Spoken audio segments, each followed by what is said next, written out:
ทุกคนนะฮะผมจะมาบิดคนดูนะฮะนี่จะเป็นคนดูนะฮะแลกกันไหมเขามาบอกว่าแลกผลไม้กับอันราชินีนะฮะผมก็บอกว่าแลก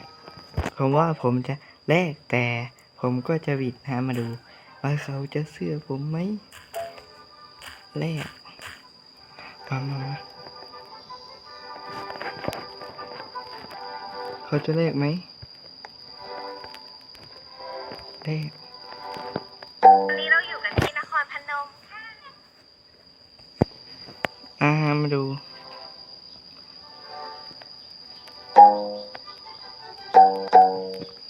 เขาจะให้ผมเอามาก่อนดี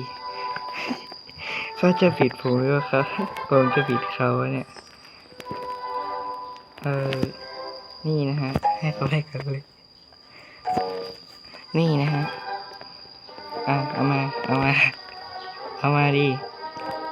เอามาดีเพื่อนเอามาดีอย่าออกนะเอามาเฮ้ยทุกคนผมโดนบิดว่ะผมโดนบิดทุกคนโอ้ยก็ผมโดนบิดโอ้อะไรเนี่ย